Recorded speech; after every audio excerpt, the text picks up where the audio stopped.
Hello, everyone on YouTube Live. I want to welcome you here. My name is Mark. We'll get started here in just a minute as I let everybody into our room. Thank you for attending today.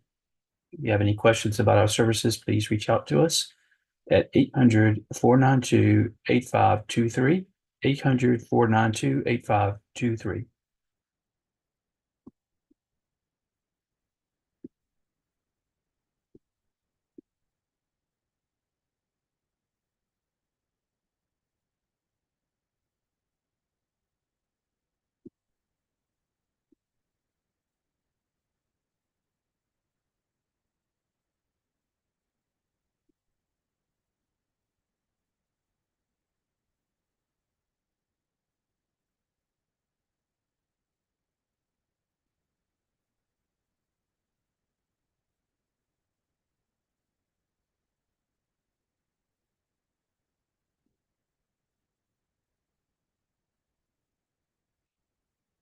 Good afternoon, everyone. I'm going to start welcoming you here to our class. We'll get started here in just a minute.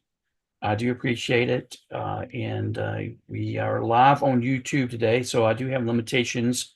No recordings today. It's just something I like to do when we're on YouTube for privacy reasons. I do appreciate your attendance, and you are able to ask questions as we go along. Feel free to unmute yourself, but know that you will be recorded. You can also tap that into the chat room, and I'll get to those at the appropriate time. But I encourage questions. And I want to suggest that you do, if you do have any. I will hang around at the end and answer as many questions as you like. During that time, we will not be recording. Okay. This recorded version will be available to you immediately after our session at youtube.com/govdirections. And so if you have any questions, you could also, you see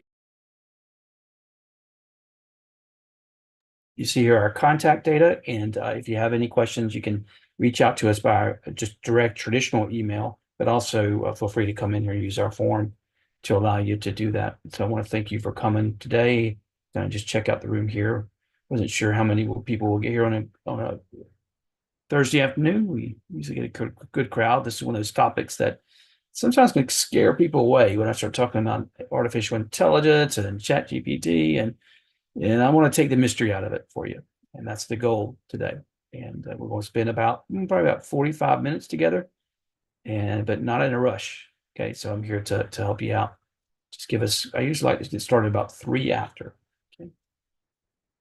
If you've been to any of my classes online, I always encourage you to tell us a little bit about yourself in the chat box. Know, though, this is shared with us here, and it's not actually shared online anywhere, but we just like to know who we're talking with as we go along. You're welcome to do that.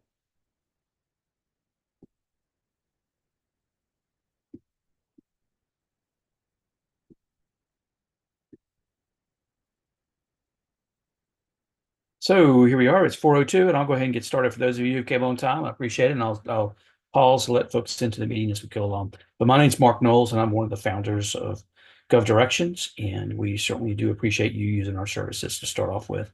If you ever have any questions, reach out to me. I'll try to be glad to assist you with any questions you might have about what I talked to you about today. RFP delivery, of course, is our newest system. We launched it in 2022. Our system we've been around since 1998. And we really enjoy serving this marketplace. Our primary objective is to basically take a fragmented system, aggregate it together, deliver you the matches that you're looking for. In order to do that, we learned early on that it's just not finding the bids, which is pretty simple to do in our system, but it's also the steps necessary to really go out there and win the bid. A lot of us need that specifically, really, when we first start out. But as we grow and learn, I've been doing this for 34 years, in fact, still learning every day, and I step back and try to do that.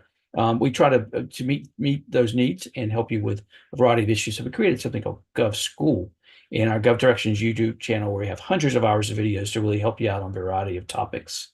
And then finally, of course, if you ever need to go step a little bit further and you need some technical assistance, our GovAdvice micro consulting platform has a number of services, including helping you with writing RFP responses and your capability statement, pricing, and so on. All with that proverb, our basic belief here is that if we teach you, then you can do it for a lifetime. We're not trying to hold you in. Therefore, you'll find that in our system, a significant portion is completely free, available to you. and no contracts, nothing long term. We want you to learn and we want to earn your business and your repeat business. And that's proved to be a successful formula for us. We're not going to lock you into any annualized contracts, things like that. So we're here to provide that service. And the biggest question I always get when we first start is anyone who comes to me is, we call our site itself RFP. It is, what is a request for an RFP? What are you talking about there, Mark? And so today I want to take a step back and kind of give you some basics. But as I go through, I'll move to the advanced services too, and to help you out and understand really how to use tools that are basically freely available. Okay, that's another big part of this. Giving you tools that are, especially when you're in a situation, you got a tight budget when you first start out usually, and we're cost conscious. And so everything I'm going to show you today is basically available to you somewhere that you can actually tap into it and use it to advance your business. But here we are. We'll call this the RFP. And as I share with you information, I want you to keep this one slide I use in every presentation. You can go back and watch it, but it really is it's supposed to be hard. Okay. If we're easy, everyone would to do it. And so when we do something, we're not going to shy away from things. It's hard to begin with, then we'll get used to it. And just like this quote here from Tom Hanks, League of Their Own, it's about a softball team. It's hard for this team at first, and then they get together and really won it all. And that was a really great story. And I like to lean back on that philosophy. And here we will keep a strict little 30 to 35-minute session for you. I know you're busy people, and I want to give this information to you in a way that you can use it in a quick sort of fashion. I'm going to walk you through and identify the key parts of an RFP, or request for proposal. I'm also going to briefly explain those sections, but I've got a book that I've written that you can tap into if you need. I'm not trying to push all our services here, but we have these available to you, and I want to make sure that you have access to it. One of the critiques I had recently is I was pushing the product, but that's because I really believe in it, and making sure that it's there. We are a private company, and we do this at the service of other companies. But I'm going to use an actual RFP, an example to walk through something. I think that's important that we do that. So I may stumble around just a little bit as I find one, because I don't have one ready to go. I want to show you how easy this is when you first discover something to the point of actually writing it. But I'm a big believer in experiential learning, that is, doing things to get to the point of learning something. And then I'm going to help you determine really what's next, okay? Because that's the big thing. First question I get is, what is an RFP? And the second question I get is, what's next, Mark? And so that's what I'm going to try to talk to you. So the quick thing that you have to first remember is there's multiple contracting instruments that governments use in the public sector in order to get your attention as a private company. It's the whole theory of the firm. Why do we contract with each other? And it's because I can't do everything myself. So in order to get something done, for example, in my work, I do compensation and classification work, which basically I help cities and counties set up how much they're going to pay their folks like firefighters and police officers and so forth. And so it's an established service that individuals with my background would provide to a city and county, and they contract it out because they don't want to bring it in-house. It's cost effective for them to do that. So the first thing they want to do is to go out to the marketplace and kind of get people like me, get to my attention, so that I'll give them a response back, and they can create competition to make sure they get a good, fair price, as opposed to just calling me up and say, hey, Mark, I don't have any competition in your area. Well, how much are you going to charge me? And then I can, charge them what I want. But otherwise, they probably want to have a little competition. And so they're going to use an instrument to get that organized process to get a good quote back. So they may use a request for information. Who all does this? Or a request for qualifications. I know everybody does it. Now tell me how well you do it and what kind of qualifications you have to get that work done. Or maybe just source of salt. Is there anybody who's willing to do this work in North Alaska? Which I've done that before. And if so, what are your resources? So source of salt. Or, I know that I need this done next week. I need somebody to come in here. What's your hourly rate? I already checked you out. Give me a quote. Invitation to quote. An invitation to bid. Establish parameters. Everybody's got something equal. I'm going to go with low cost, but I'm going to tell you specifically what I want. No deviations. Invitation to bid. Request for bid. Okay. Or my favorite, I think I know what I'm Mark, but I've only do this maybe every 10 years, and I need for you to tell me what I need to do. So I want you to give me a proposal about how you're going to meet my needs, a request for proposal. Okay. All of them, though, are basically this primary definition. There's a solicitation. It's made through a bidding process. I'm competing with somebody else. It's by an organization, a professional organization who's interested in procuring my services in a professional way. Okay. And it's valuable to them. They're going to do something in my work, for example, they're willing to spend some money because it's going to be something they keep in place for 8 to 10 years. It's a valuable proposition. So they want me to take it seriously and give them a well thought out proposal. In order to do that, they're going to give me some instructions. They'll give me this thing called an RFP. Say, here's how we want you to respond. They're going to give first. They're going to give me a statement of work, what they want me to do. Okay, and I always like to stop there because that's usually the first thing I look at. It should be the first thing you look at. I'll just clarify that, because if the statement of work doesn't speak to you, then it's not the right project for you. You need to move on. And I always like to I just kid around and say it needs to be singing that song, Coldplay song. You're the one that I wanted to find. And if it doesn't say that to you, that's not playing in the back of your head, then you need to move on. Okay. It's important you don't waste your time. It's a $7 trillion marketplace. There's a lot of opportunity. There's over 42,000 active listings right now. 5,000 new ones will be issued in the next 24 hours. It's a constant flow of bids. So you can get overwhelmed and you'll be looking at things that you really can't qualify for. You're wasting your time. So the statement of work needs to speak to you first. And if it does, then move along. See the technical specs. What are they really looking at? And what are they asking for? Here, oftentimes, I might get a match I can do about 75, 80% of what they're looking for. And then I might have to pull in a team or have other parts that I reach out to, my capabilities. A lot of times people call me about, what is a capability statement? I got my resume. Isn't that good enough? No, a capability statement is not a resume. A capability statement is what you are capable of accomplishing and what makes you capable to do that in what fields. So it's important you get that right and it's ready to go when it matches the high degree of these technical specs. If it does, continue to move along. Then you start looking at a schedule. Okay, schedule, two parts of that. First, how much time do I got to complete the proposal that I'm going to give them? And the second, how much time do I have to actually do the work that I'm going to have? And that time frame can cost me money. So I'm going to use that as a derivative of my final pricing. So if I got 4 months to get something done that usually takes 4 months, well, cool. I'm gonna give them a fair price. If they're going to give me 6 months, maybe I'll give them a little discount. Or if they want it in 2 months, I might charge them a little extra. So I'm gonna use that as a derivative of my pricing. Contract, an actual list of deliverables. How do they want it done? Okay, in my field, I usually do 3 or 4 sections. And so here's the first thing that gets done. Here's the next thing that gets done. Third thing, and then a final report. And you might have that where it's just, I got to drop ship this product. It's FOB, and then I get my payment. Okay. The list of deliverables almost always taxed to the actual payment process. So I want to pay particular attention to it. What they're looking for, technical specs, when they're looking for it, list of deliverables, and how they want me to deliver it. Contract terms and conditions, always important. One of my favorite clients, I meet with them early in the mornings usually. We look at the contract and they go through and itemize all the topics. And I always remind them I'm not an attorney, but it's important that you understand and you ask your questions and you want to make sure that this isn't going to cost you money because that's really where your profit center's at. What's going to happen? When is it going to happen? What happens when things go wrong? How am I going to get paid? That's all going to be in your contract terms. Okay. And read through there. Format of your proposal. How do you actually respond back to them? And that's important that you do that in a correct way. So I have a standard way I do things. I have a template. We build templates for companies. They have that template ready to go, but I'm going to rework it to fit the model that the actual organization is requesting. So if they want my qualifications up front, I'll put it at the first part. If they want my qualifications at the end, I'll put it at the end. I'm not going to force them to find information in my standard proposal. I'm going to modify mine to meet their expectations. Pay attention. A lot of times here, they'll say minor details like what's the font size? What's the page size?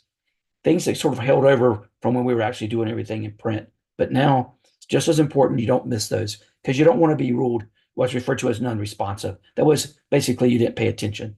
And that's the worst part of failing at an RFP because you don't even get to the price point. There, you just can't get past. And I would say that's the number one reason why we win is because we pay attention. And it's also the number one reason why we lose because we don't pay attention. Okay. Qualifications and experience. What makes you qualified to do this? This is, of all things that I see, this is a stumbling block for so many people. They call me and they say, Mark, I don't have any experience. I'm like, Why are you only on the phone with me? I mean, it doesn't make any sense. Of course, you got experience. You started your company. What you got a problem is, sell yourself. So step back. The first thing before you do anything else, and write down who you are and define yourself. Define your success. I always give a challenge to folks I work with on RFP writing, and I say, go in there and tell me a success story in one paragraph. What's the biggest thing you ever did? And get used to talking about yourself in a positive way. Okay. And then, tell a story. This is what I accomplished. Here's how I accomplished it. And so you're going to be able to translate that into the success of any other RFP, but take back and then take what you've done, look at what they're asking for, and then start modifying that. I'm going to show you some tools to help you do that. And then a cost breakdown. This is the other stumbling block I get from folks. How much should I charge? Well, if you don't know how much to charge, you're in trouble. I would usually say, but I'm joking to some sense. But you really need to know how much you need to make. Okay. And the first thing is, how much does it cost to cover your work? That's the first thing. And as much as I want to make profit, you're going to have a limitation on profit. And what's going to limit it is my competition. So I'm going to break down what it costs me. Second, I'm going to break down what I want. And third, I'm going to look at what everybody else is doing and compare it. Make sure it's the right pricing structure. I don't want to go in there too high. I certainly don't want to leave money on the table. And you'd be shocked at how many people do that. And so we don't want to have these wide spreads, and you want to make sure you do it in the right way. And we work with you on that too as well here and getting that down. But I mean, I'm literally down at a point where when I bid, I'm always at a 75th percentile. I've been doing this for a while. I've won about 400 contracts in 34 states. And so I know where to bid, now because of history. And so I'll go in a little higher because I'm able to balance that. And almost always at 75%, I can win if I'm following all the other instructions. And it's important that you kind of know where that's at and see where that's at based on your competition. I was just working with somebody else, and they went to a pre-bid meeting a few minutes ago when they were out in South Texas, and they said, well, there's a number of other people here. And I said, well, who was there? Who else was there? And he goes, well, I don't know. I was like, well, you should have shot a picture of the people as they signed in, or, go outside and get a picture of their trucks and take a look at the names of the companies. And then we can go back, and there's all this public information. You can find out what your competition is bidding. This is it's no different than you went out and playing a baseball game. You're going to scout. Okay. You're going to make sure you got a good play. And that's important that you do that and have that background research and keeping it over time. And you'll be surprised at how quickly it builds up, and that's data that you can use. And then finally, evaluation criteria. This is something I usually don't have to tell anybody, especially when they take a class of mine and I teach. And they always say, Mr. Knowles, Professor Knowles, how do I get an A? What I got to do? And it's like, here's the breakdown. You can follow instructions. They want that breakout on that and how I'm going to do that in order to get them to the points that they need. And I'm like, focus more on learning, but that's not how it works these days. They want the A, so that's important. And so I know how to get that, know how to get the points to win the contract, and pay attention. So when you write your proposal, this is front and center, because that's really all you're trying to do is win the proposal. And when you do that and you follow those instructions, you don't have to give them extra information if they're not measuring you on it. Don't leave out things that they are actually measuring. It's not a wise strategy. Okay, so here are your typical parts, and we're going to search through these as we get into it. But remember, first step, statement of work. If it doesn't sing that song, move on. And also know on the schedule, you're going to have so much time. Okay, I got one. Someone gave me the date, and it's due tomorrow at 5 o'clock. I'm going to help them with it. I'm going to have to put some long hours in the night, but it's going to be done because we got everything ready to go. We got the price, everything. We knew what we were going to do. It was found. It's a great, perfect bid, and we only have a day. The work is expanded for a full day. Now I got another one. It's not until December 5th, so I got time, or December 20th. So I'm not going to worry about the day. I'm going to take the time that's available for its completion. You're not going to finish them early. There's going to be some adjustments. There's going to be some addendums, almost always. And we want to make sure that you use the time effectively. So as we go through now, know that when you first get a proposal, always read it the entire way through. Don't just look at the title and the summary, but go ahead and read it all the way through. If you get to that statement of work, it's not the right thing, pass it, move on, go find another one. Okay, pay attention to it. The areas that we discussed, okay, the schedule, the timing, everything. and all the details. But set it aside and think about it. Okay. Make sure it's the right fit. It's got your attention. It's the right scope of work. It's the right details that you need. You're meeting some of the tech specs and how you can do it. Think about your capabilities, how you're actually going to build it. Talk to your colleagues, make sure you're a good fit, and then sit down and do a proposal in one setting. I'm going to show you how I find a bid and how I got most of the proposal done in the next 15 to 20 minutes. Believe it or not, tools that we have today. And you got to have everything ready to go to do that. And so as you practice on, just know knowledge is experience, and the only source of knowledge is that. So we're going to take a look at an RFP. Let's get in there, actually do it. So I haven't actually tested this yet. So I'm going to look for a bid or an RFP in compensation management, which is what I do. Okay. And so there's two ways to do it. One way on the right-hand side, and know that you can come into our system and as quickly as, for those of you new, your name's here, your UEI is here. That's important that you get your small business profile done. If you're not familiar with that, I've got a class on that. Also, we'll help you with that. Give us a call. Okay. That's the most important thing you can do, especially if you're dealing with micro purchases and stuff. Capability statement here. You can load it up for us. If you don't have one, I saw Dr. Harper on here. I think she helps us with them, and she can help you with yours as well if you have an interest. But you can load it here. When you load it, we use it for a variety of purposes. Okay, the drive. I'll show you how that works in just a second. But you also have other tools here. Okay, that we work with. Okay, I do keep your mute on until we have a question, and I'll call on you. Okay, if you have a question, unmute yourself or ask it in chat, and I'll get to it. Over here on the left-hand side is your filters. Okay, filter within filter within filter. If you add a federal filter, you only get federal bids. Very precise search of a SQL Pro database. Okay, it's important that you understand that because you're really, every time you add something, you're ruling bids out of that 44,000 active bid number. And I would also point out, we're not a speculative system. Everything you see on our site is active. There's not a bunch of expired bids. When you get past down here to page 3 or page 50 or page 500, it's still active bids. Okay. And so I like to point that out. So you're not duped in some systems that don't show you that. The other thing is we don't work with any individual government. We don't wait for a government to tell us something. We pull information. Now, about 80% of our bids are posted directly to our site in some way by a government, either through an API of some sort or some sort of mechanism where they're asking us to post through our announce system. But we do that. But the rest is pulled by a team of about 20 researchers. That's a big chunk of our research, about 1,000 bids a day coming in. So it's an active list.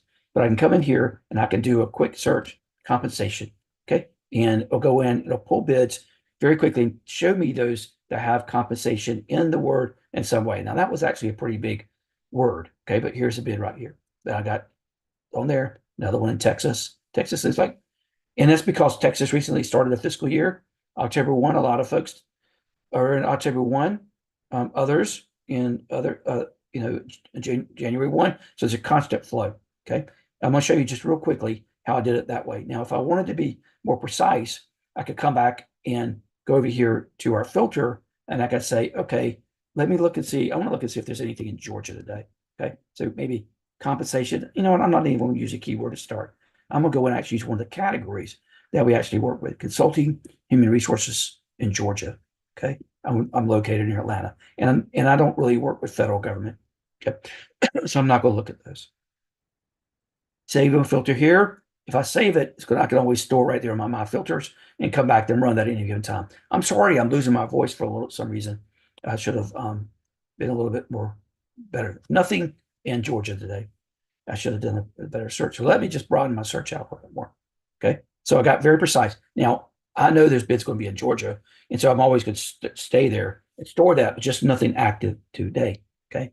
And so I'm going to broaden out my category on my search just a little bit. Okay. And I'm going to say I'm willing to travel now. I really don't like to travel really much in the winter. Usually I always get the contracts in the Dakotas during the winter. And I'm up there. I've been snowed in a couple of times up there, but I'm there you go. Oh, okay. Now I've got some.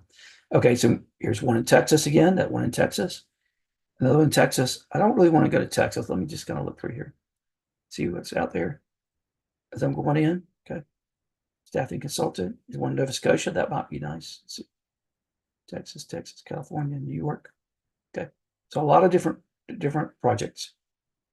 Okay, going in. There's one in Ohio. Let's go look and see what that looks like. Okay, Cincinnati.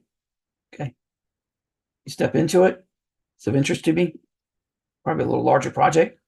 Downloaded the bid. Looks like. Let me see what I just downloaded. Okay, take me a second here.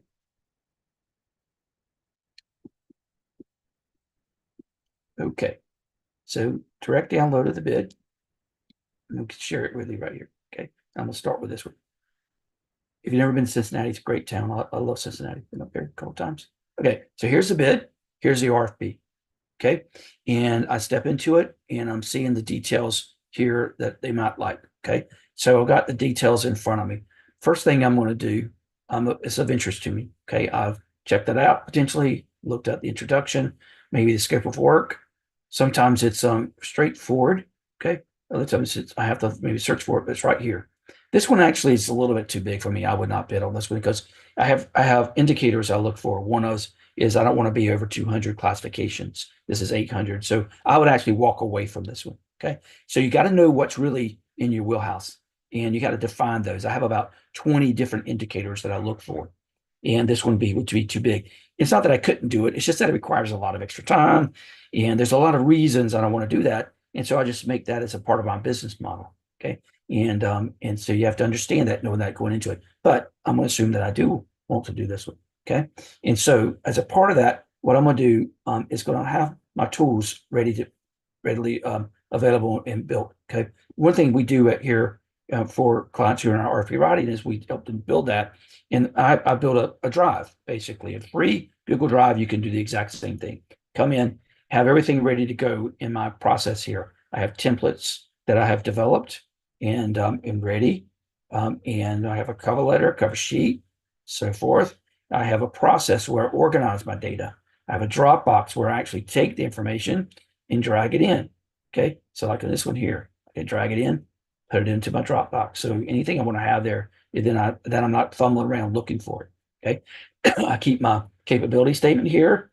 You need to make sure you got your capability statement. Excuse me, my logo. Down to 111. Here's my capability statement. This is an important document, making sure that it's written first to meet the government's expectation, but second, that it's friendly to GPT technology or generative writing technology. Okay, and mine is, it's built that way. The ones we build for you sometimes aren't as pretty, but they accomplish the goals and they allow the objectives to be there to help you with your writing. And it's important that you have that these days. And then I'm also going to build in my RP process folder. I'm going to build some components. I'm going to have maybe some past examples as I build them, executive summaries, qualifications that I have, my methods and deliverables, how I do my work, answers to questions that I've built over time, certifications that I have, forms that are a lot of forms, W-9 form, things like that, performance examples of my work, references, letters of completion that I have. Keep them all organized so I can go to them very quickly. And then I'm going to have my folder of RFPs I'm actually working. Okay. And so here I would come in and I have stages that I watch. There's really 5 stages. One is a pre-active stage. Whenever they're doing these top projects that I work on and your business too, governments talk about these things in public meetings and public agendas. And so it's important that you monitor that and you know where your work's flowing. And if you do, and you get there before the bid's issued or the RFP, then you can practice more traditional business development. You can get in there and talk to them and help them understand who you are, even potentially give them a sample RFP to use to go out to the market that you've written for yourself. That's important. And that way, it saves them time, but it looks and feels like you.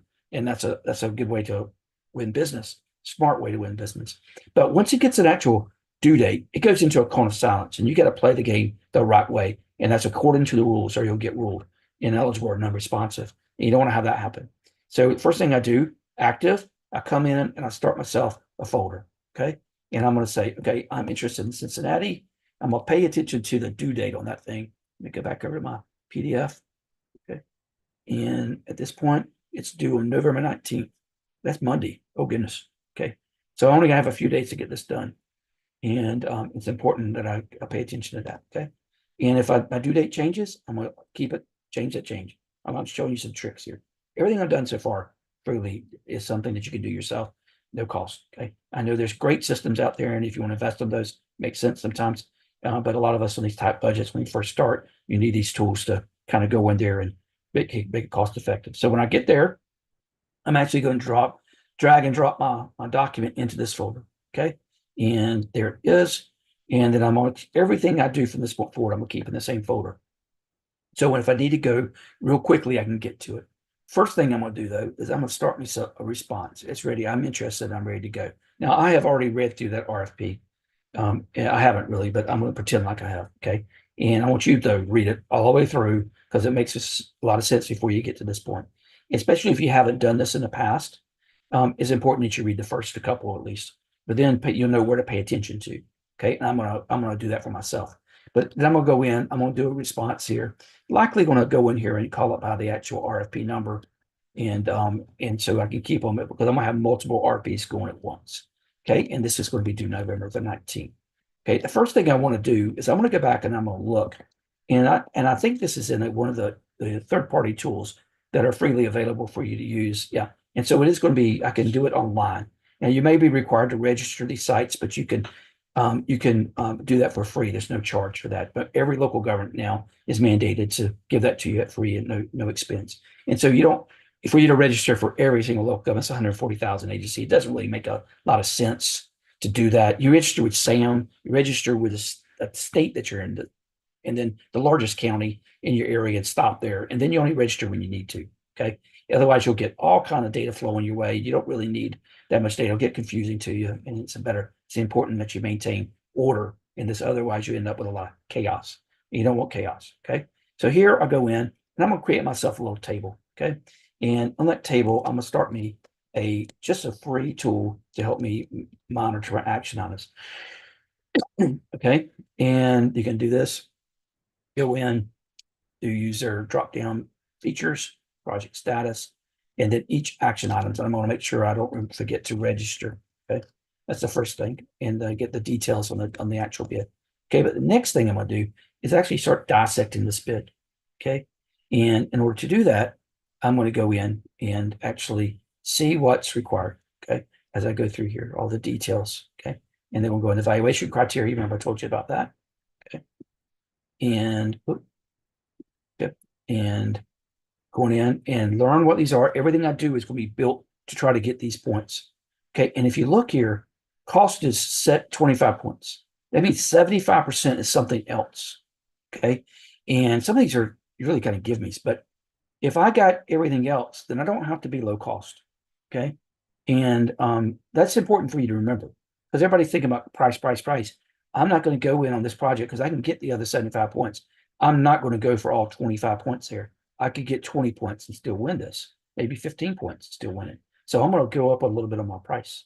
Okay. Because I'm going to definitely get these points. I'm going to focus on these others. Now, if I was brand new, which I have been before, and I couldn't get all of this, then I had to get all of these. Okay. So I'm not going to be at the 75th percentile. I'm going to be at the 10th percentile.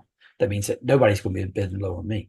And in order to win that bid. So you have to play these the right way and know and understand that this is the only thing that they can measure me on. So these are the things that I want the generative technology to pay attention to as well. Okay. And I'm going to tell it that. Okay. And I'm going to look through here, some of the details, and then I'm going to go through on the submission. It's going to tell me what I got to do and all the details. And eventually it's going to give me a format of a proposal. And after I show you that, I'll stop. Here it is, the form of submission. Okay. I'm going to have the letter. Okay. There. Okay. And then B, let's see, I want to have executive summary. Okay. Okay. And so on. Okay. So next, I'm getting ready. I'm ready to read through everything. I'm going to go to my chat. I use ChatGPT. We've written a RFP writing GPT. If you're in ChatGPT, you can go to Explore GPTs and you can look up GovDirections RFP Writer, and it'll come up number one there. Okay. And give me a good rating, please. It's free, but we do provide this to you for free. Thank you. And competition comes along sometimes and knocks you down a little bit. Don't really like that. That's how it works. Okay. So I come in, I get there. Okay. And what I'm going to do, I've written some prompts, but the first thing you need to know, and to take the mystery out of all this, is you got to know how to prompt it. You got to know how to write the right prompt. So I'll give you some guidance there. The first thing you want to do is introduce the RFP itself. The RFP I'm considering responding to Um, spine two is okay. I'm going to drag that RFP in.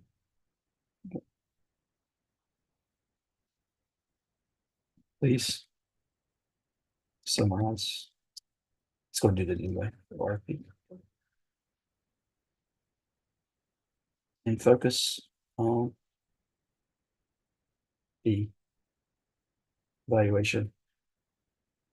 I guess you don't have to say please. I'm just kind of, you got to be in a good world about these things. Focus on the evaluation criteria. Okay, and so it's going to come in and start summarizing. In the meantime, I'm going to go ahead and I have a folder over here to the side, which you can't see, and I'm going to take my capability statement. Okay. And I'm going to drop in my capability statement because it's going to be written in such a way it's going to have some basic information about my company, and I'm going to have other documents that I'm going to build. And as I learn, I teach and learn, help educate the chat. I think it's called learning. Okay. I don't know all the individual terminology. Here's my capability. And say, here's my capability statement.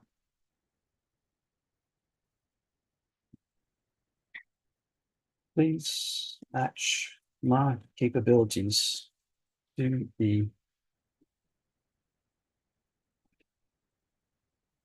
scope of work and focus on the evaluation criteria.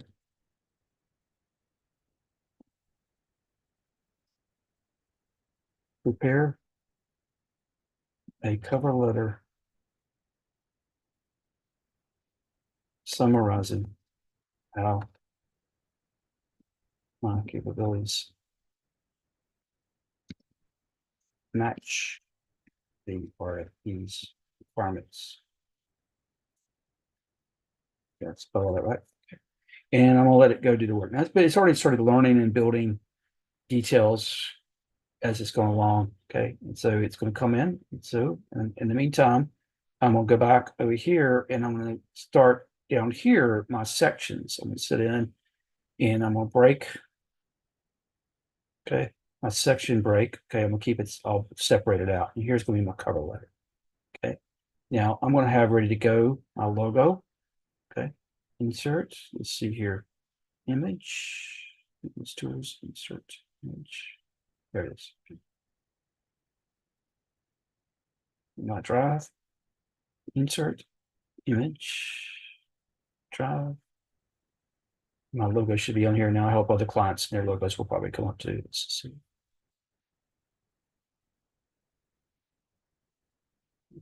My logo. My logo on there. Okay, here. The date, I think it picked up on that. Yeah, I got the right date. Okay. Went ahead and did this work for me. And when I copy that, I'm going to go ahead and get it to work. Please also prepare an executive summary highlighting how your directions and assist. Go ahead and go back over here, drop this in. Okay. Now, one thing I always like to say, is my students will do this too. They'll send me all these homework assignments back in the class, and I can always tell when it's GPT generative. And I don't really mind, to be frank with you, because I expect you to learn how to use it in order to actually accomplish the objectives. I don't think you have to redo it. It's like no different than a calculator. We tried out there. I learned all the calculations. Believe me, when I was growing up, you had to learn everything. Now it's more important that you learn how to actually use a calculator than it is to know the calculations itself. And the same way, I think we move into that process. And to learn to write is important, but just as important is to learn how to structure and how to understand. But until you get to that point, don't use bold. And then the headings are always heading 3. These are kind of giveaways. So sometimes you want to go through there and you might want to go back and then and clear out the formatting. So it's just normal text. I actually saw for the first time a certification that was required in a California organization where you had to certify that you didn't use it. Or if you did use technology, then you came in and you declared that you used it. But we're going through that. Now, I want to make sure that it does speak to what I'm actually doing, and it's not referred to as ghosting, there's putting things in there that doesn't really meet my organization. And it shouldn't, because I've been training mine for a while, okay? And so it pulls the details in there. But I got a nice formed cover letter. It didn't put my name in here. It generally will if I give them some examples, and my name's legal there, and I'm just, I'll just might throw that in there, okay? And then I'm going to go ahead and build myself the next step. I'm going to eventually come back and do a cover sheet, but the next thing that they wanted in this case here, and I can go ahead and go back here and just mark that off as completed. And as I get all greens on these, then it's going to, I'm going to continue to move forward until I can submit it. But I'm going to throw in here a new break. Okay. So break, section break. Okay. I'll come in, I'm going to throw myself a table of contents in here.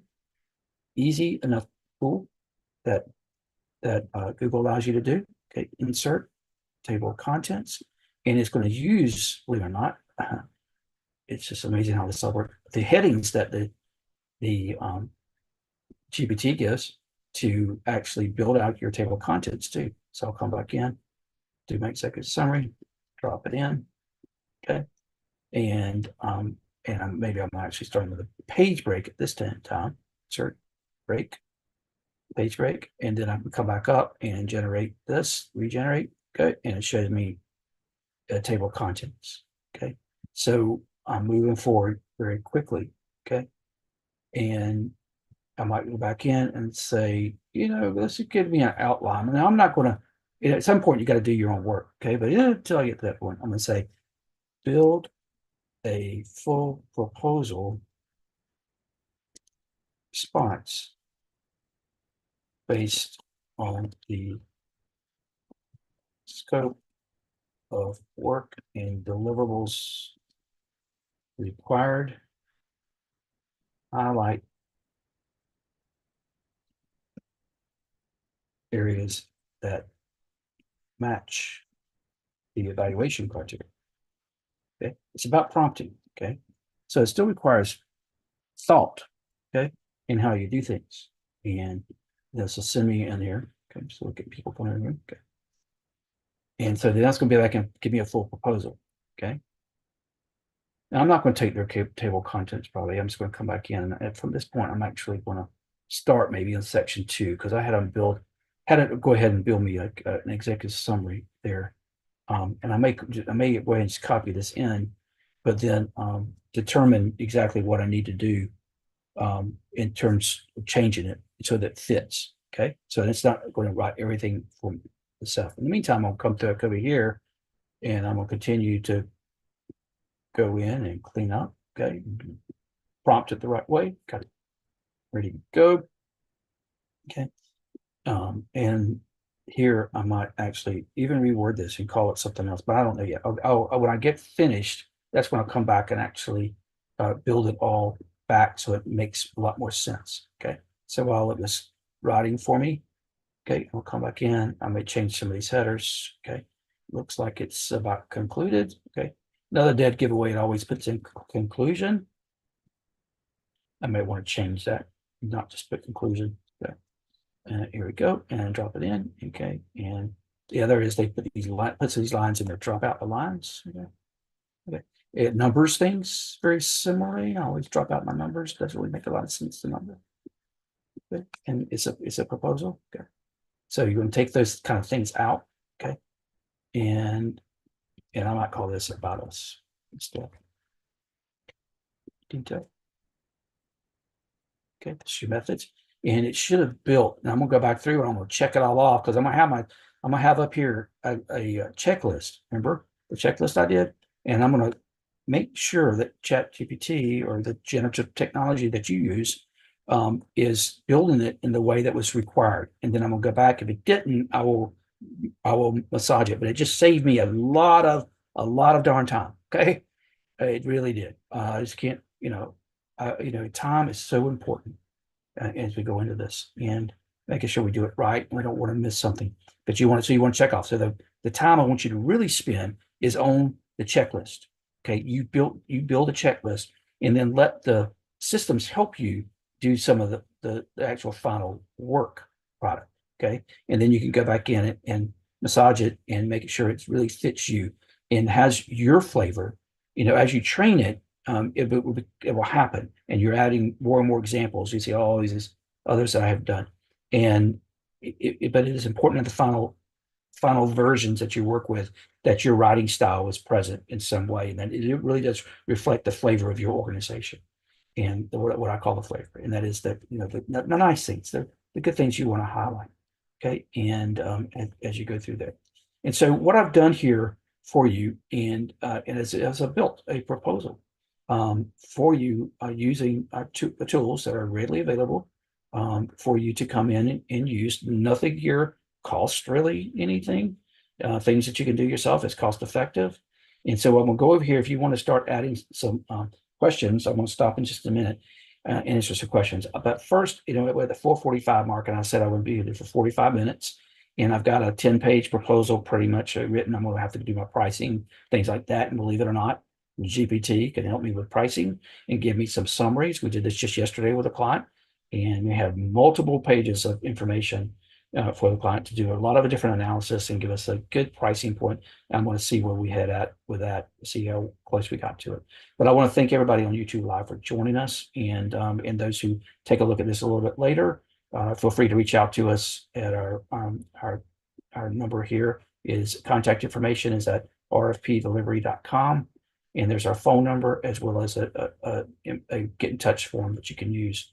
But I'm going to go offline now there and see if there's